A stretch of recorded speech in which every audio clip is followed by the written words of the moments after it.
ओम शांति।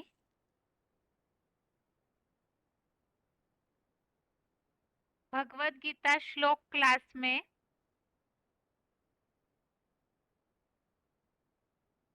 आज का श्लोक है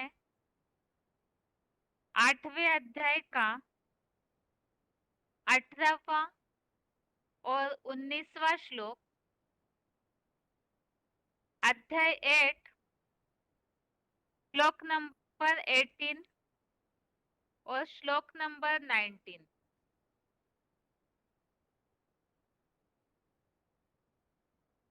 दोनों श्लोकों के भावार्थ समान अर्थ वाले ही है, मिलते जुलते अर्थ वाले हैं।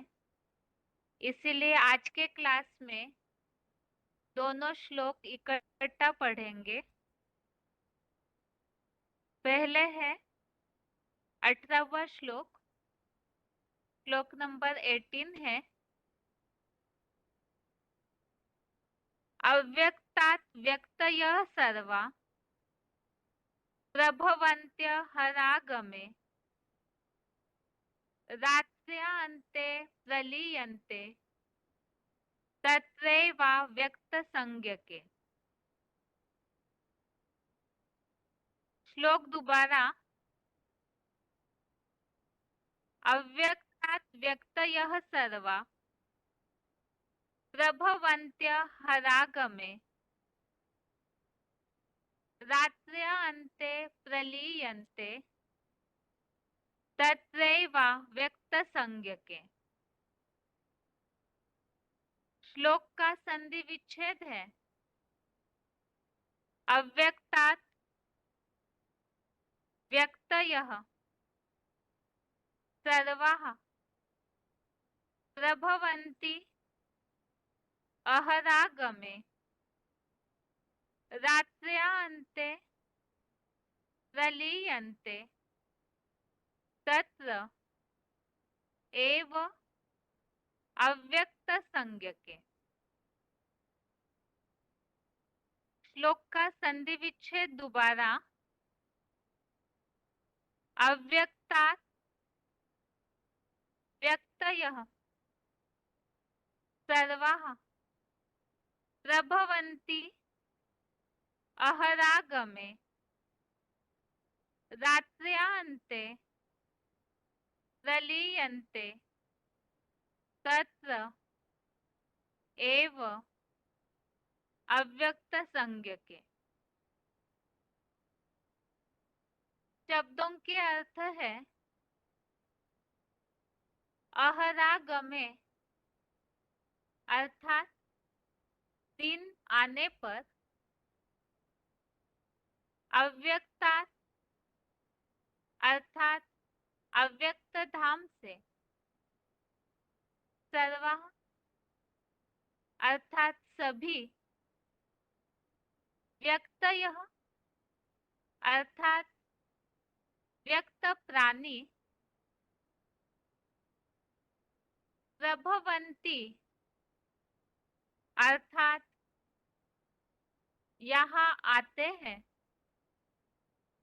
रात्र्यान्ते अर्थात रात्रि अंत में, अव्यक्त संज्ञके अर्थात अव्यक्त धाम नामक तत्रैव। इसमें दो शब्द है तत्र एव। तत्र अर्थात उस, एव अर्थात ही, तत्रैव अर्थात उसी में, प्रलीयन्ते अर्थात लीन हो जाते हैं।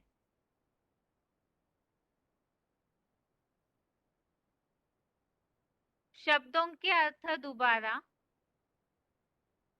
अहरागमे अर्थात दिन आने पर, अव्यक्तात् अर्थात अव्यक्त धाम से, सर्वाः अर्थात सभी,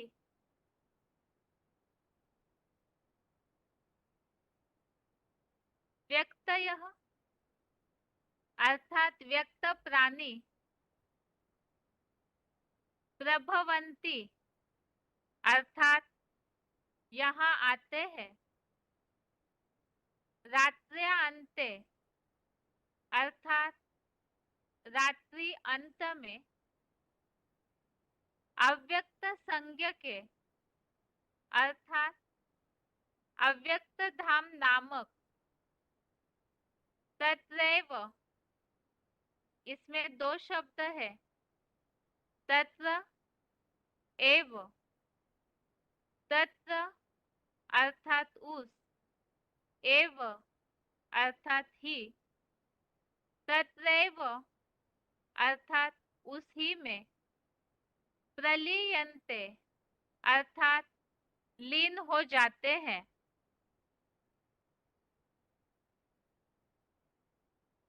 श्लोक का अर्थ है दिन आने पर अव्यक्त धाम से सभी व्यक्त प्राणी यहाँ आते हैं।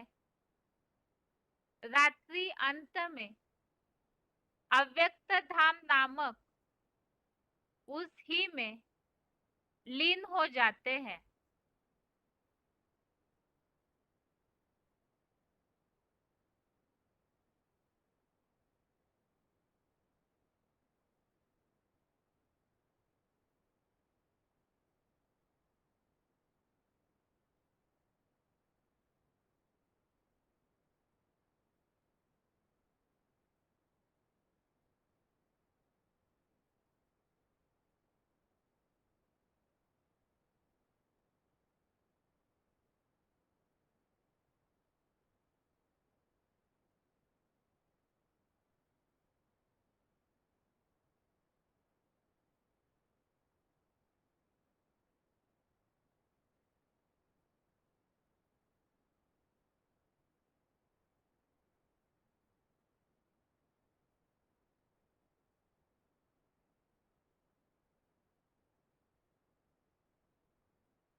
अठारहवें श्लोक का जैसे कि हमने अर्थ पढ़ा,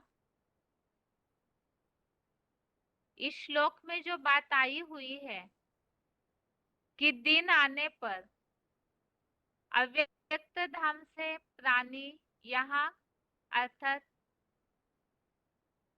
सृष्टि में आते हैं और रात्रि अंत में अव्यक्त धाम नामक उसी में लीन हो जाते हैं। तो यह रात्रि और दिन इस संबंधित इसके पहले अर्थात 17वें श्लोक में जो उल्लेख हमने देखा है, जो श्लोक सृष्टि की आयु संबंधित था, सृष्टि की आयु 5000 वर्ष की है और जिसमें इस बात को हमने समझा था सतयुग और त्रेता युग अर्थात स्वर्ग अर्थात 2500 वर्ष का दिन है और द्वापर युग और कलयुग ये 2500 वर्ष की रात है। तो आज के श्लोक में इसी बात को यह स्पष्ट किया है कि यह स्वर्ग में आत्माओं का आना कब होता है, वो परम धाम वापिस कब जाते हैं और फिर नरक में क्या होता है। तो इन सब बातों को यहाँ उल्लेख किया है। एक बार श्लोक का क्लैरिफिकेशन सहित अर्थ पढ़ते हैं।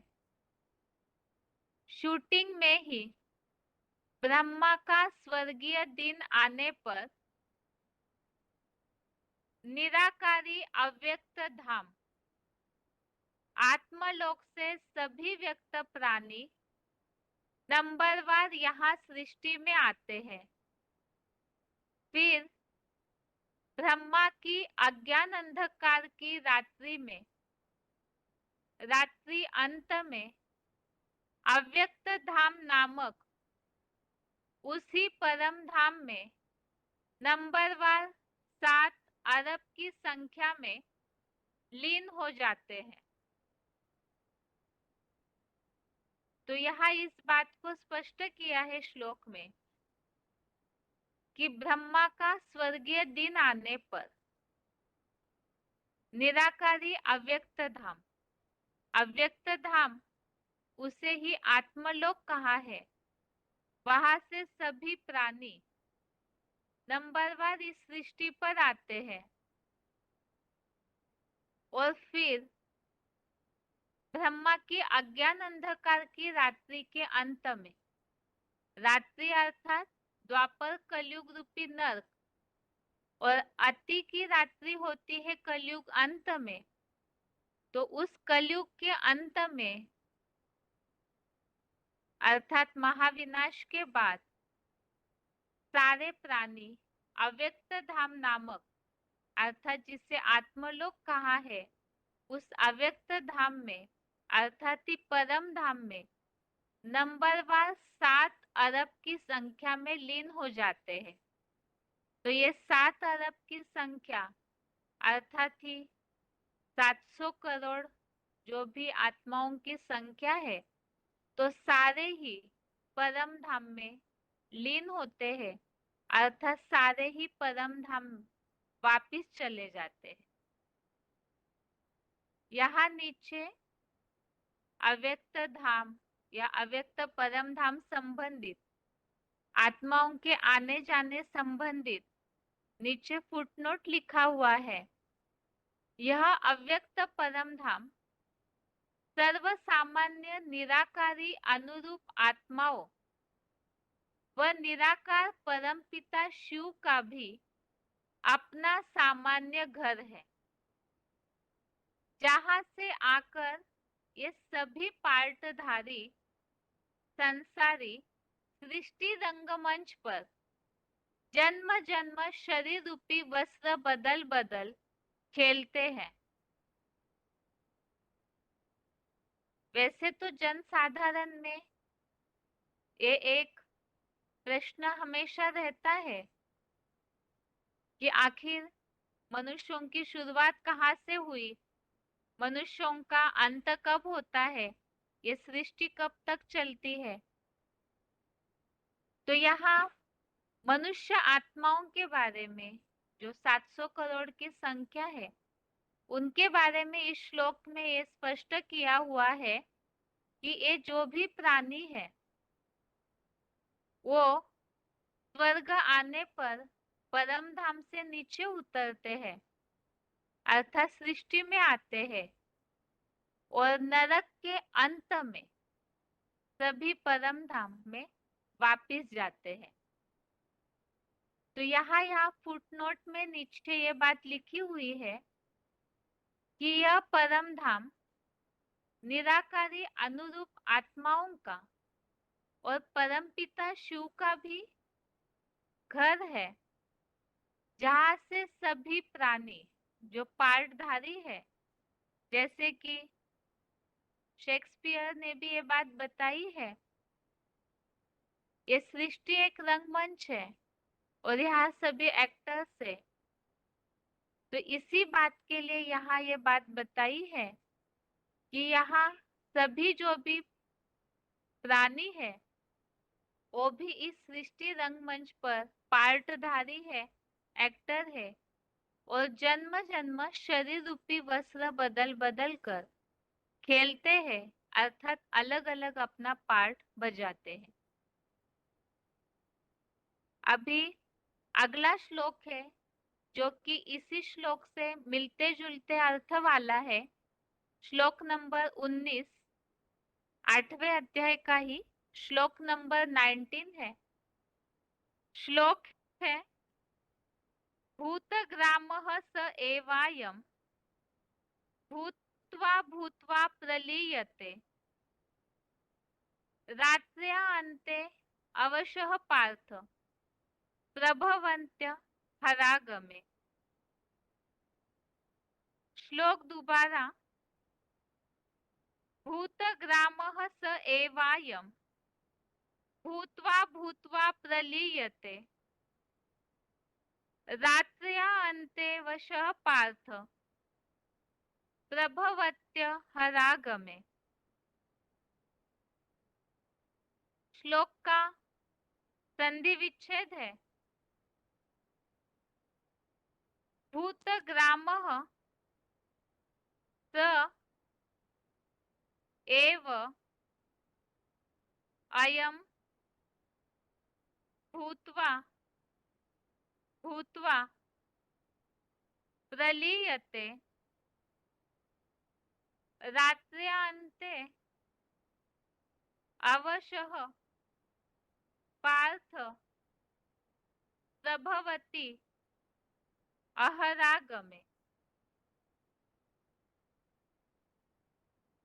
श्लोक का संधि विच्छेद दोबारा। भूतग्रामः स एव अयम् भूत्वा भूत्वा प्रलीयते रात्र्यान्ते अवशः पार्थ प्रभवति अहरागमे।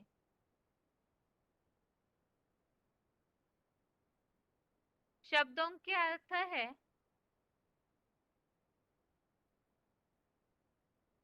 स एवायम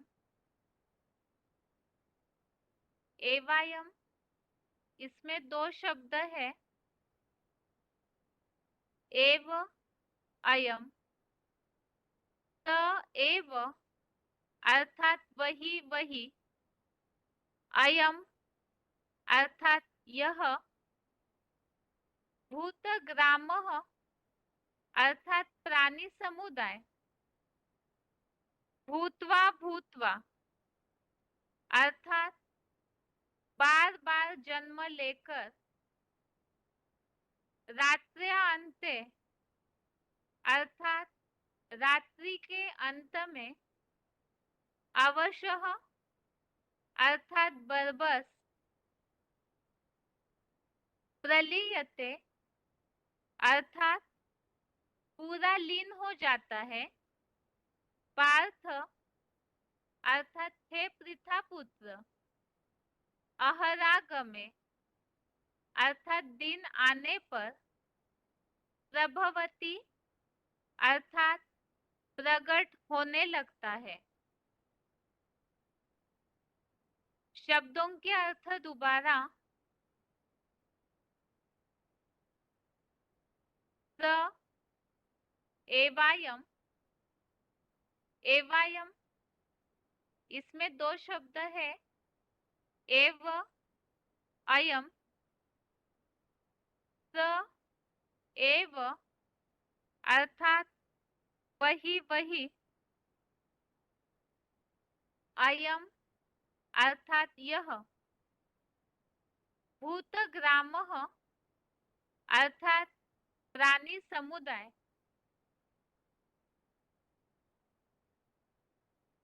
भूत्वा भूत्वा अर्थात बार बार जन्म लेकर रात्र्यान्ते अर्थात रात्रि के अंत में अवशः अर्थात बरबस प्रलीयते अर्थात पूरा लीन हो जाता है पार्थ अर्थात हे पृथा पुत्र अहरागमे अर्थात दिन आने पर प्रभवती अर्थात प्रकट होने लगता है।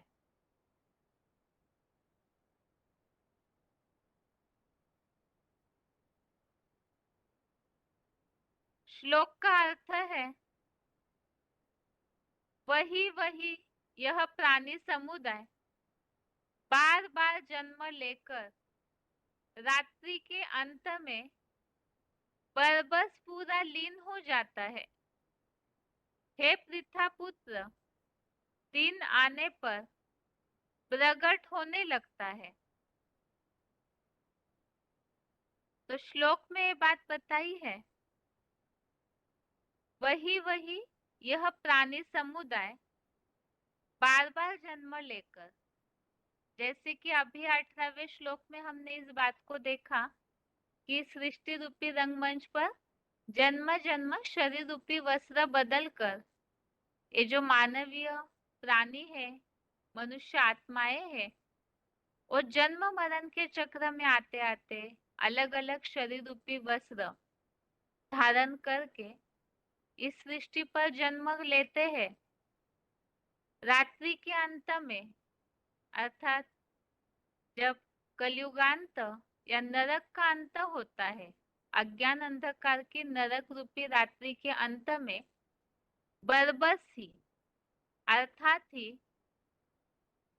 वो ड्रामा में उनके नूंद है, या ये जो जैसे इसके पहले के श्लोकों में भी हमने इस बात को देखा था, पुनः आवर्तन, आवर्तन होता है, तो ये नूंदा हुआ है। इस अनुसार बरबसी न चाहते हुए भी उन्हें स्वभावता ही लीन हो जाते हैं। तो रात्रि के अंत में बरबस पूरा लीन हो जाते हैं और फिर से दिन आने पर प्रकट होने लगते हैं। तो ये सारा ही प्राणी समुदाय जो कि ऊपर श्लोक में उल्लेख देखा हमने कि 7 अरब की संख्या में, यहाँ एक साथ तो सभी सृष्टि पर न उतरते हैं, नंबरवार जैसे जैसे जिनका नूंदा हुआ है आवर्तन का समय, उसी अनुसार वो सृष्टि पर जन्म मरण के चक्र में आते हैं और फिर रात्रि के अंत में लीन हो जाते हैं। श्लोक का क्लैरिफिकेशन सहित अर्थ है,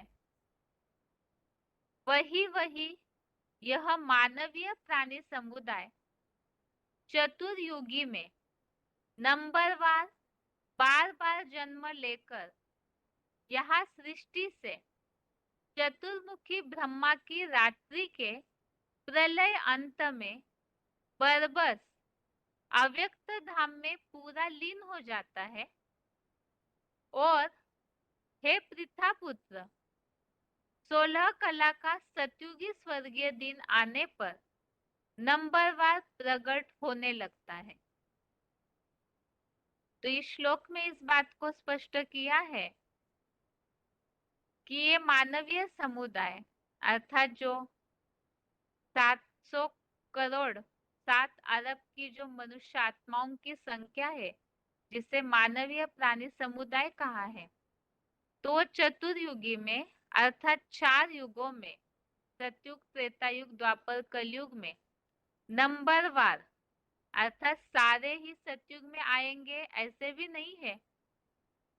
तो सतयुग से आत्माओं का परम धाम से उतरना शुरू हो जाता है, तो नंबरवार नीचे उतरते हैं और नीचे उतरने के बाद जन्म मरण के चक्र में उलझ जाते हैं।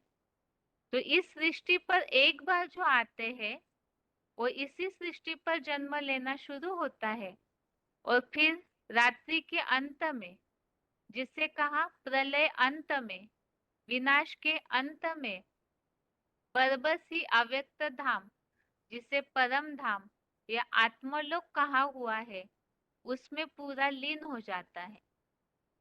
और फिर यहाँ जो श्लोक में उल्लेख आया है पूरा लीन हो जाता है, तो भक्ति मार्ग में इस बात को इस तरह से लिया गया है कई गीता पाठियों ने कि आत्मा पूरी तरह से हमेशा के लिए ही लीन होना अर्थात समा जाती है, तो उसका अस्तित्व ही खत्म हो जाता है।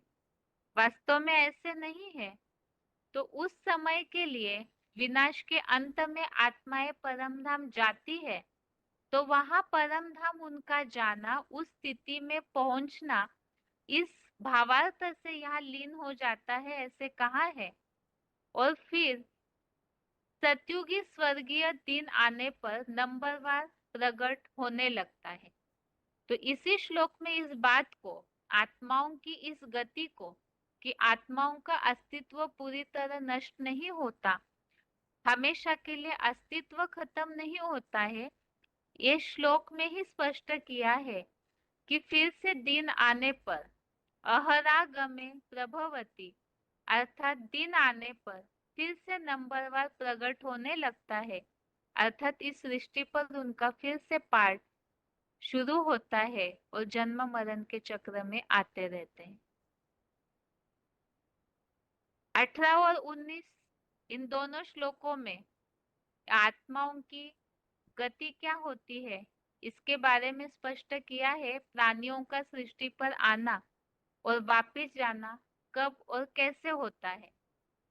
इसी श्लोक संबंधित, इन दोनों श्लोक संबंधित दूसरे अध्याय में भी एक ऐसे ही मिलता जुलता श्लोक आया हुआ है, जिसे रेफरेंस श्लोक के रूप में लिया है। रेफरेंस श्लोक है दूसरे अध्याय का 28वां श्लोक, अध्याय 2 का श्लोक नंबर 28। इस श्लोक का भावार्थ है, सृष्टि आदि काल में भी प्राणियों का अंत और आदि अदृश्य है। तो अंत अर्थात अंत में परम धाम जाते हैं, तो इन आंखों से दिखता नहीं है, मन बुद्धि से समझने की बात है। और आदि भी अदृश्य है, अर्थात एकदम शुरुआत में भी वो परम धाम वासी ही होती आत्माएं। मध्य जीवन व्यक्त है, मृत्यु बाद या कल्पांत महाविनाश में भी अव्यक्त है। तो यहाँ इस बात को स्पष्ट किया है कि महाविनाश के अंत में प्राणी परमधाम लौटते हैं और आदि अर्थात शुरुआत में अदृश्य है, मध्य जीवन व्यक्त है, तो जो चतुर्युगी में जन्म मरण का चक्र है वो व्यक्त है। तो यहाँ अलग शब्दांकनों में उसी बात को बताया हुआ है। ये तो श्लोक का अर्थ हो गया। प्राणियों का सृष्टि पर आना जाना किस तरह होता है। रात्रि अंत में बरबस ही उस अव्यक्त धाम में लीन होते हैं। लीन होना अर्थात अस्तित्व खत्म होना ऐसी बात नहीं है, बल्कि परम धाम जाते हैं और फिर स्वर्गीय दिन आने पर सत्युग की शुरुआत से नंबरवार उतरना शुरू होता है। श्लोक का उच्चारण सुनते हैं, उसके बाद श्लोक संबंधित पॉइंट्स। अव्यक्ताद्यक्तय सर्वा प्रभवन्त्य परागमे रात्र्यागमे प्रलीयन्ते तत्रैवाव्यक्तसंज्ञके। शूटिंग में भी ब्रह्मा का स्वर्गीय दिन आने पर निराकारी अव्यक्त धाम आत्मलोक से सभी व्यक्त प्राणी नंबरवार यहाँ सृष्टि में आते हैं। फिर ब्रह्मा की अज्ञानांधकार की रात्रियंत में अव्यक्त धाम नामक उस ही परम धाम में नंबरवार 7 अरब की संख्या में लीन हो जाते हैं। यह अव्यक्त परम धाम सर्वसामान्य निराकारी अनुरूप आत्माओं व निराकार परमपिता शिव का भी अपना सामान्य घर है, जहाँ से आकर ये सभी पाठधारी संसारी सृष्टि रंग मंच पर जन जन शरीर रूपी वस्त्र बदल बदल खेलते हैं। अव्यक्ताद्यक्तय सर्वा प्रभवन्त्य परागमे रात्र्यागमे प्रलीयन्ते तत्रैवाव्यक्तसंज्ञके। शूटिंग में भी ब्रह्मा का स्वर्गीय दिन आने पर निराकारी अव्यक्त धाम आत्मलोक से सभी व्यक्त प्राणी नंबरवार यहाँ सृष्टि में आते हैं। फिर ब्रह्मा की अज्ञानांधकार की रात्रियंत में अव्यक्त धाम नामक उस ही परम धाम में नंबरवार 7 अरब की संख्या में लीन हो जाते हैं। यह अव्यक्त परम धाम सर्वसामान्य निराकारी अनुरूप आत्माओं व निराकार परमपिता शिव का भी अपना सामान्य घर है, जहाँ से आकर ये सभी पाठधारी संसारी सृष्टि रंग मंच पर जन जन शरीर रूपी वस्त्र बदल बदल खेलते हैं।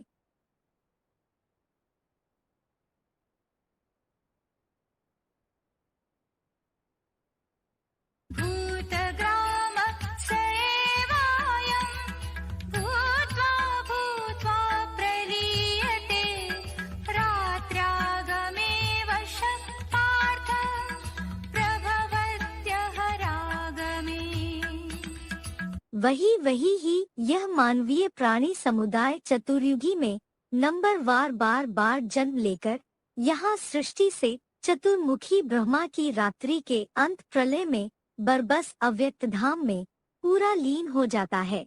और हे पृथापुत्र, 16 कला का सत्युगी स्वर्गीय दिन आने पर नंबरवार प्रकट होने लगता है।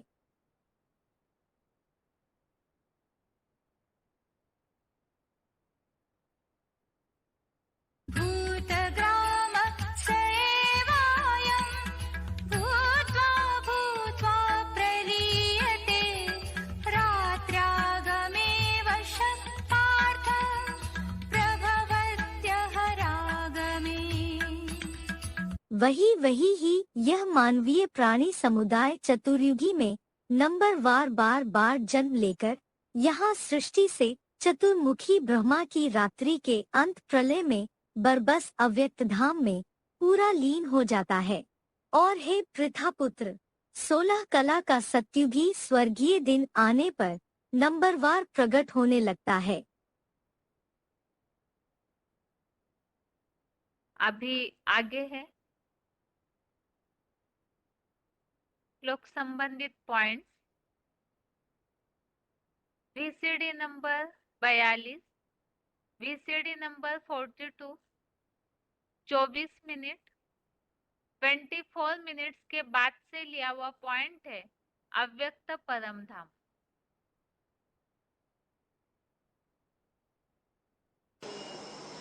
अभी नारा तो बहुत से धर्म देते हैं, भक्ति मार्ग के बहुत से संप्रदाय हैं जो दीवारों पे लिखाई देते हैं, कलयुग जाने वाला है, सतयुग आने वाला है, लेकिन कैसे जाने वाला है, तरीका क्या है? अनेक धर्म कहाँ चले जाएंगे? इतनी सभी आत्माएं कहाँ चली जाएंगी? उसका स्पष्टीकरण किसी को पता नहीं। ये दुनिया की आबादी लगातार बढ़ती क्यों जाती है? मनुष्य आत्माओं की नहीं, कीट पशु पक्षी पतंगे क्यों बढ़ते जाते हैं? ये आत्माएं कहाँ से आ रही है? इतनी कीटनाशक दवाइयां छिड़की जाती है, फिर भी वर्ष कीटाणु बढ़ते चले जाते हैं। आखिरी में आत्माएं कहाँ से आती हैं?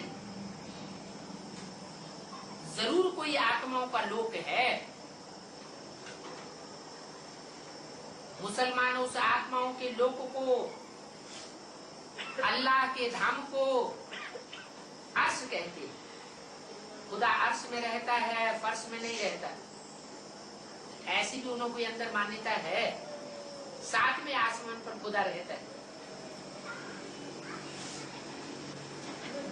उसके साथ साथ आत्माएं भी रहती है। रूह है, वो सुप्रीम रूह है, और हम आत्माएं हैं रूह। कहाँ से आती है? जिसका वर्णन गीता में भी है, उस धाम का। सूरज चांद सितारों की दुनिया से पार एक लोक है जिसे पार लोक कहा जाता है, जहाँ सूरज चांद सितारों का प्रकाश नहीं पहुंचता। उस परम धाम से मैं आता हूँ, वो मेरा परम धाम है, मैं वहां का रहने वाला हूँ।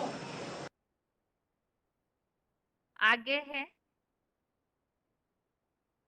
VCD number 164, VCD number 164, 16 minute 16 minutes के बाद से लिया हुआ पॉइंट है व्यक्त प्राणी नंबरवार सृष्टि पर आते हैं।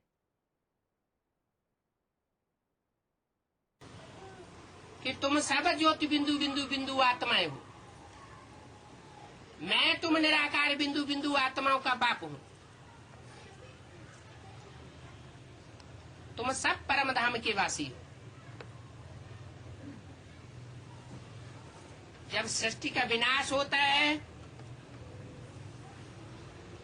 तो सब आत्माएं शरीर छोड़ करके पारलोक को वापस जाती है, और सतयुग आदि से नई सृष्टि का आरंभ होता है और थोड़ी थोड़ी आत्माएं नीचे उतरती रहती है। थोड़ी सतयुग में, फिर उससे ज्यादा त्रेता में, फिर उससे ज्यादा द्वापर में, और कलयुग के अंत में सारी आत्माएं सृष्टि रूपी रंगमंच पर आ जाती है।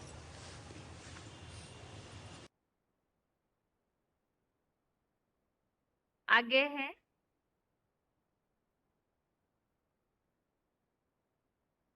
वीसीडी नंबर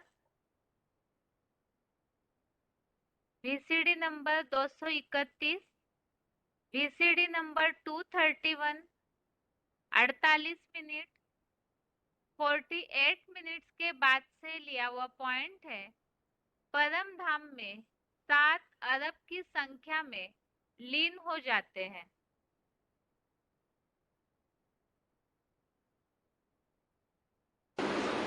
ऐसा एक भी नहीं बचेगा जो मुक्ति में न जाए। 500-700 करोड़ की दुनिया है, मुक्ति में तो सब जाएंगे, लेकिन जीवन मुक्ति में जाने वाले नंबर 1। 25 वाणी का चौथा सब वापस जाएंगे। वहां जब एक भी नहीं रहेगा, सब आ जाएंगे, तब फिर से वापस जाना है। परम धाम में सारी आत्माएं आती जाएंगी, आ जाएंगी, और जब सारी आ जाएंगी, लास्ट आत्मा भी आ जाएगी, तब फिर सबको इकट्ठा वापस करेंगे। और जो परम धाम की बात हो रही है, साकार सृष्टि पर भी परम धाम है। कहते हैं चलो हम तुम्हें शांति धाम घुमाए ला।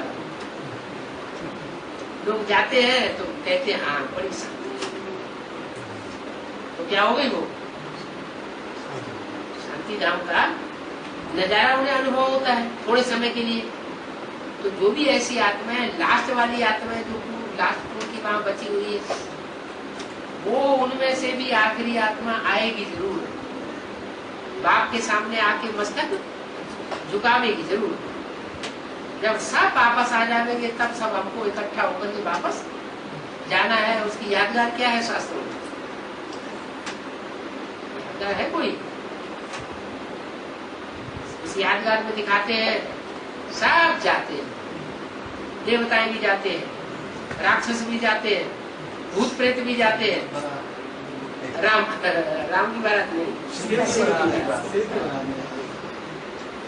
इसलिए कहा जाता है साजन और सजनी की बारात।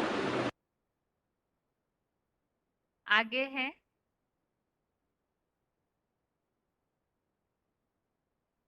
वार्तालाप नंबर 1595, डिस्कशन नंबर 1595, 22 मिनट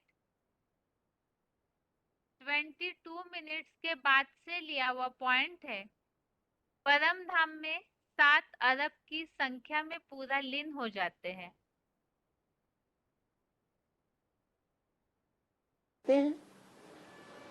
भगवान थोड़े बैठ के बनाता है एक एक को, 84 लाख योनियों को भगवान बैठ के बनाता है। वो तो बना बनाया है, ये कभी बनाया नहीं जाता। ये अविनाशी ड्रामा है, ये सारी सृष्टि अविनाशी है, इसका विनाश नहीं होता। हाँ, आत्माएं, ये पेड़ पौधे, ये पशु पक्षी, इनकी आत्माएं विलीन हो जाती हैं परम धाम में, अव्यक्त हो जाती हैं, इन आंखों से व्यक्त में देखने में नहीं आती हैं। गीता में भी लिखा है अव्यक्तात् व्यक्तयः सर्वः।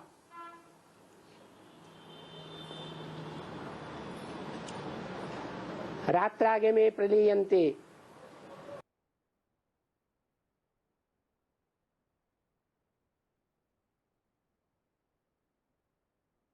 आगे है VCD number 36, VCD number 36, 16 minute 16 minutes के बाद से लिया हुआ पॉइंट है। संसारी रंगमंच पर पार्टधारी पार्ट बदल बदल खेलते हैं।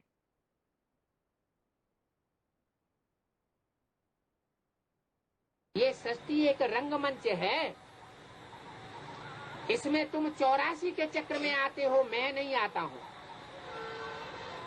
84 के चक्र में जब तुम आते हो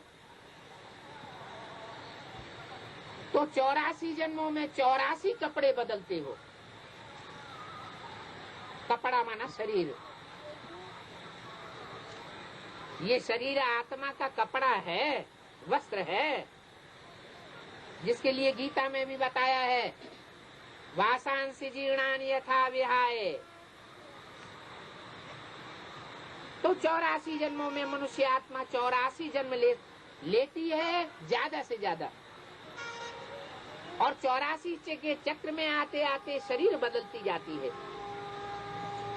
तो हम आत्मा एक्टर्स के मुआफिक हैं। इस रंगमंच पर आकर के एक्ट करते हैं।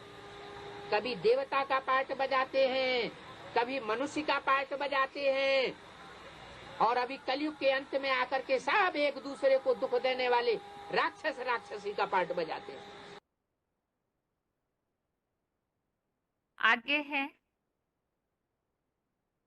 वार्तालाप number 1745, discussion number 1745, 40 minute 40 minutes के बाद से लिया हुआ पॉइंट है।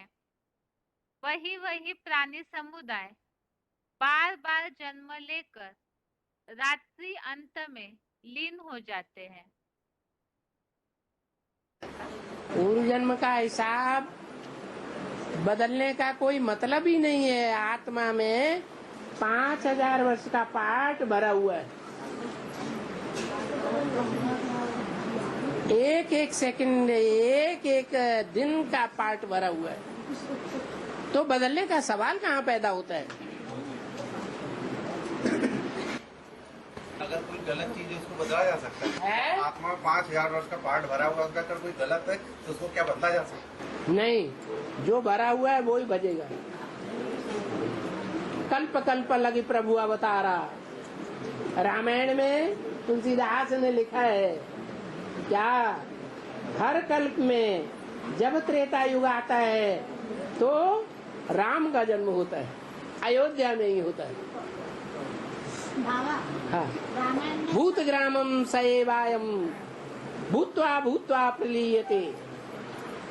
वो प्राणियों का समुदाय, वही प्राणियों का समुदाय जो कल्प पहले था, वो ही बार बार जन्म लेता है इस सृष्टि पर। बार बार जन्म लेकर के बार बार कल्प के अंत में शरीर छोड़ता है। इस तरह से ये श्लोक संबंधित पॉइंट्स हैं। जो श्लोक का अर्थ हमने समझा है, सृष्टि पर जो भी मनुष्य आत्माएं हैं सत्युग की शुरुआत में आते हैं और फिर कलयुगांत में, महाविनाश के अंत में, फिर अव्यक्त धाम में अर्थात परम धाम में वापिस जाते हैं। अभी आगे है श्लोकों की रिवीजन। श्लोक टेस्ट के हिसाब से श्लोक नंबर है 5वें अध्याय का 26वें श्लोक से 29वें श्लोक तक, अध्याय 5 का श्लोक नंबर 26 से 29 तक, और 8वें अध्याय का 18 और 19वां श्लोक, अध्याय 8 का श्लोक नंबर 18-19। 5वें अध्याय का 26वां श्लोक नंबर 26 है। काम क्रोध वियुक्तानां यतीनां यत चेतसाम् अभितो ब्रह्म निर्वाणम वर्तते विदितात्मनाम। अर्थात लोभ मोह अहंकार सहित काम क्रोध से रहित संयमित मन बुद्धि वाले लोगों का व उत्तमांगी अकाल तख्त अर्थात भ्रू मध्य में एकाग्र हुई आत्म ज्योति बिंदु के जानकार यतियों का परम ब्रह्म निर्वाण पद यहाँ पुरुषोत्तम संगम में और वहां विष्णु लोकीय स्वर्ग में भी होता है। और नीचे नोट दिया हुआ है, सत त्रेतायुगी 16 या 14 कला स्वर्ग में ज्ञानेन्द्रियों का सुख और विष्णु लोकीय वैकुंठ में अतीन्द्रिय सुख होता है। जैसे कि इसके पहले के श्लोकों में जो उल्लेख हमने देखा है कि जो यहाँ इसी जन्म में ही विकारों के आवेग को रोकते हैं, ऐसे जो बुद्धिमान पुरुष इन इंद्रियों के सुखों में रमन नहीं करते हैं, तो ऐसा मनुष्य ही, ऐसा पुरुष ही शरीर छूटने से पहले ही यहाँ आवेग को सहन करने वाले योगी भी है, सुखी भी है। और ऐसे ही जो योगी है, सुखी है और निर्वाण पद की प्राप्ति करते हैं। तो इस श्लोक में भी इसी बात को और स्पष्ट किया है कि वो जो निर्वाण पद है वो कहाँ प्राप्त होता है, किस तरह प्राप्त होता है, उसके लिए यहाँ स्पष्टीकरण दिया है कि स्वर्ग में अर्थात सतयुग त्रेतायुग में ज्ञानेन्द्रियों का सुख और विष्णु लोकीय वैकुंठ में अतीन्द्रिय सुख होता है। तो वह परम ब्रह्म निर्वाण पद यहाँ अर्थात पुरुषोत्तम संगम युग में और वहां अर्थात विष्णु लोकीय स्वर्ग में भी होता है। और उसके लिए खास पुरुषार्थ बताया, पांचों विकारों से रहित होना। पांचों विकारों को जिन्होंने त्यागा है, जीत पाई है, लोभ मोह अहंकार काम क्रोध सहित, और जिनकी मन बुद्धि संयमित है, ऐसे आत्मिक स्थिति वाले आत्म ज्योति बिंदु के जो जानकार है, तो उनके लिए ऐसे निर्वाण पद की प्राप्ति होती है, पुरुषोत्तम संगम युग में भी और विष्णु लोकीय स्वर्ग में भी। और इस श्लोक संबंधित रेफरेंस श्लोक है 18वें अध्याय का 53वां श्लोक, अध्याय 18 का श्लोक नंबर 53।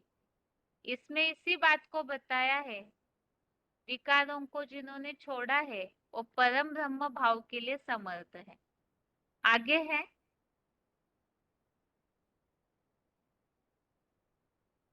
5वें अध्याय का 27 व 28वां श्लोक, श्लोक नंबर 27-28। श्लोक है, स्पर्शान कृत्वा बहिर्बाह्यान् चक्षुचैवान्तरे भ्रुवो प्राणापानो समो कृत्वा नासाभ्यंतरचारिणो। 28 श्लोक है, यतेन्द्रिय मनोबुद्धिर मुनिर्मोक्ष परायणः विगतेच्छा भय क्रोधो यह सदा मुक्त एव सः। अर्थात बाहर के इंद्रिय भोगों को चित्त से बाहर ही करके आत्म बिंदु नेत्र को रुकुटी में तुंगा सांगी या श्वास प्रश्वास की वृत्ति से नासिका के अंदर भीतर संचारित मन में चलने वाले शुद्ध या अशुद्ध संकल्प रूप प्राण या अपान वायु को समानता में रखकर वशीभूत इंद्रियों की मन बुद्धि वाला दुखों की दुनिया से दूर मुक्ति के आश्रित हुआ, ऐसा इच्छा भय व क्रोधहीन जो मननशील मुनि है वह सदा मुक्त ही है। तो यहाँ पर एक तो याद की विधि बताई हुई है, जहाँ निर्वाण पद की प्राप्ति की बात चल रही है, तो उसी के लिए ही यहाँ किस तरह से मन बुद्धि को एकाग्र करना है, जो पहले श्लोक में उल्लेख आया हुआ है आत्म बिंदु की बात का, तो उसी के लिए यहाँ स्पष्टीकरण दिया हुआ है कि किस तरह से एकाग्र होना है। और एकाग्र जो ऐसे होते हैं, इंद्रिय भोगों को चित्त से बाहर करना अर्थात विकारों को त्यागना, आत्म बिंदु नेत्र को भ्रुकुटी में अर्थात भ्रुकुटी के बीच एकाग्रता धारण करना, उस आधार से श्वास प्रश्वास की प्रक्रिया पर नियंत्रण, और इसी के लिए ही बताया शुद्ध और अशुद्ध संकल्प, जो प्राण अपान वायु बताया है उसे भी समानता में रखकर अर्थात नियंत्रण करना। और इस तरह से जो वशीभूत कर लेता है इंद्रियों को और मन बुद्धि को, तो उनके लिए बताया कि ऐसा जो मननशील मुनि है वो सदा मुक्त है। आगे है इसी श्लोक संबंधित रेफरेंस श्लोक, श्लोक नंबर 27-28 संबंधित रेफरेंस श्लोक 8वें अध्याय का 9वां 10वां और 12वां श्लोक, अध्याय 8 का श्लोक नंबर 9, 10 और श्लोक नंबर 12। तो यहाँ इन श्लोकों में जो उल्लेख आया हुआ है, भ्रुकुटी के बीच भ्रू मध्य में ही प्राण रूप आत्मा को अच्छे से स्थिर करके, और श्लोक नंबर 12 में भी इसी तरह से ही एकाग्रता की बात आई हुई है, मन को अंतःकरण में रोकना, इंद्रिय द्वारों को वश करने की बात। आगे है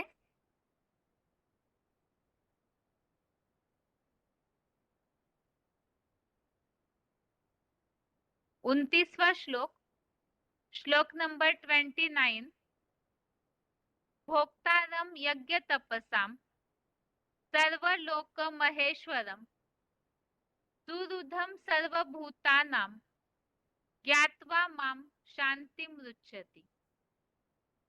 अर्थात यज्ञ सेवाओं और आत्मस्मृति की तपस्या के आत्म सुख भोक्ता को सब प्राणियों में विश्वामित्र रूप मुझ समान बने जगत पिता को सुख दुख शांति रूप त्रिलोकीनाथ को जानकर शांति को पाता है। अमूर्त शिव तो सिर्फ अंडे मिसल ब्रह्मांड का मालिक है। तो इस श्लोक में इस बात का उल्लेख आया हुआ है शांति प्राप्ति के लिए, जो पहले के श्लोकों में निर्वाण पद की बात का उल्लेख आया हुआ है। तो यहाँ खास बात तो यहाँ जो मुख्य पाठधारी है त्रिलोकीनाथ, उनको जानकर शांति प्राप्ति की बात आई है। और नीचे फुटनोट दिया हुआ है, एकमात्र मूर्तिमान साकारी शंकर महादेव जगत पिता का ही नाम शिव सुप्रीम सोल के साथ जोड़ा जाता है, और किसी देवता राक्षस मनुष्य प्राणी आदि का नाम सदा पर्दे के पीछे अदृश्य पाठधारी मैनेजिंग डायरेक्टर शिव निराकार के बाद और साथ नहीं जोड़ा जाता।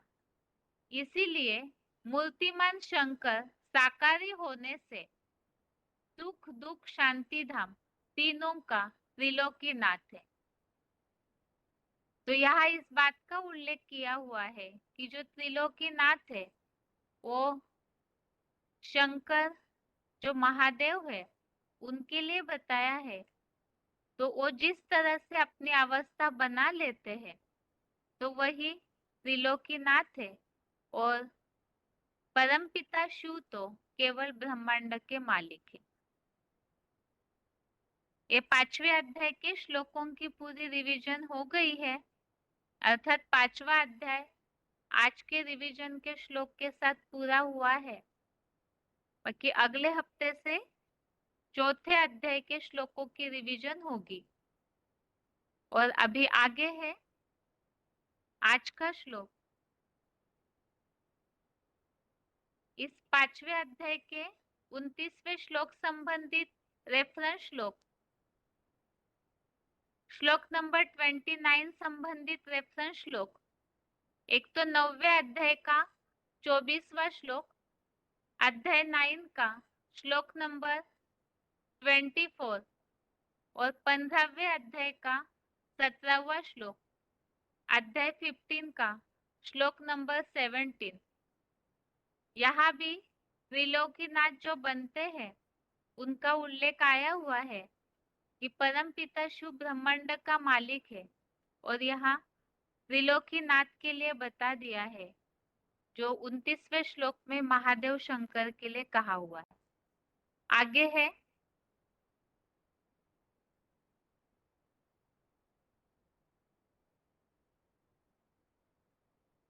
इसी 29 श्लोक संबंधित रेफरेंस श्लोक है। एक तो 4थे अध्याय का 39वां श्लोक, अध्याय 4 का श्लोक नंबर 39, जिसमें उल्लेख आया हुआ है ज्ञान पाकर शीघ्र ही परम धाम की शांति पाता है। तो यहाँ पर पहचान की बात, जो पहचान लेते हैं उस त्रिलोकीनाथ को, ज्ञान अर्थात ही जानकारी, समझना, तो उसके बाद शांति की प्राप्ति। 13वें अध्याय का दूसरा श्लोक, अध्याय 13 का श्लोक नंबर 2, इसमें उल्लेख आया हुआ है क्षेत्र और क्षेत्रज्ञ के जानकारी के बारे में। आगे है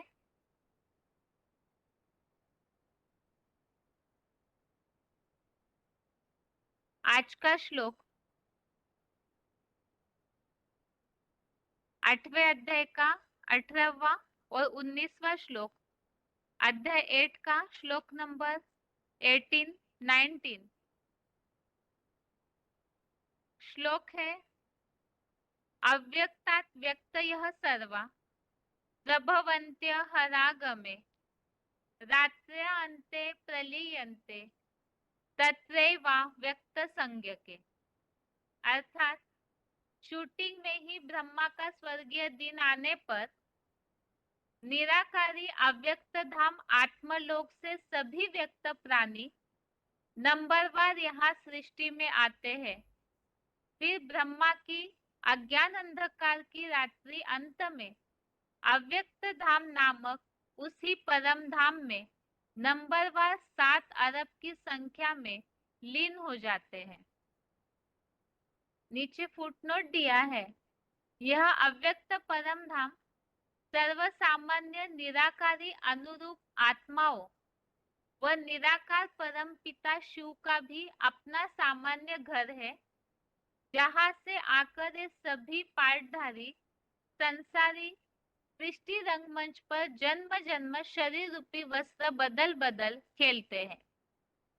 और 19वां श्लोक है श्लोक नंबर 19, भूतग्रामः स एवायं भूत्वा भूत्वा प्रलीयते रात्र्या अन्ते अवशः पार्थ प्रभवत्य हरागमे।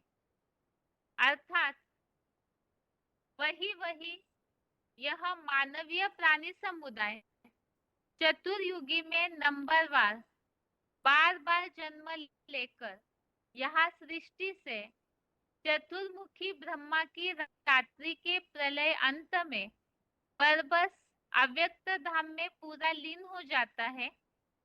और हे पृथा पुत्र, 16 कला का सतयुगी स्वर्गीय दिन आने पर नंबरवार प्रकट होने लगता है। तो श्लोक को अभी अभी हमने समझा है। इन दोनों श्लोकों में मुख्य बात यही है, एक तो आत्माएं प्रलय अंत में अर्थात नरक की अज्ञान अंधकार की रात्रि के अंत में परम धाम वापिस जाते हैं। जितनी भी मनुष्य आत्माएं 700 करोड़, वो सब परम धाम वापिस जाते हैं और सतयुग रूपी सवेरा अर्थात दिन शुरू होने पर उस परम धाम से नीचे उतरते हैं। नंबरवार इस सृष्टि पर मनुष्य आत्माओं का आना शुरू होता है। परम धाम को ही यहाँ और शब्द बताए, एक तो अव्यक्त धाम और आत्मलोक भी। और ये अव्यक्त धाम आत्मलोक आत्माओं का भी लोक है और परम पिता शिव का भी अपना घर है। वहां से इस सृष्टि पर उतरने के बाद एक बार आत्माओं का यहाँ ही जन्म का चक्र शुरू हो जाता है। तो इस रंगमंच पर वो शरीर रूपी वस्त्र बदलकर अलग अलग एक्ट करते हैं, अपना पार्ट बजाते हैं। तो सृष्टि पर प्राणियों का आने जाने का जो क्रम है, जो गति है, उसके बारे में इस श्लोक में स्पष्टीकरण दिया है। और इस श्लोक संबंधित रेफरेंस श्लोक हमने देखा था, जो इसी श्लोक से मिलता जुलता है। दूसरे अध्याय का 28वां श्लोक, अध्याय 2 का श्लोक नंबर 28। इस तरह से इस श्लोक टेस्ट के लिए श्लोकों की रिवीजन पूरी हुई है। श्लोक नंबर एक बार फिर से 5वें अध्याय का 26वें श्लोक से 29वें श्लोक तक, अध्याय 5 का श्लोक नंबर 26 से 29 तक और 8वें अध्याय का 18 और 19वां श्लोक, अध्याय 8 का श्लोक नंबर 18, 19। इस तरह से आज के लिए गीता क्लास यहाँ तक ही। ओम शांति।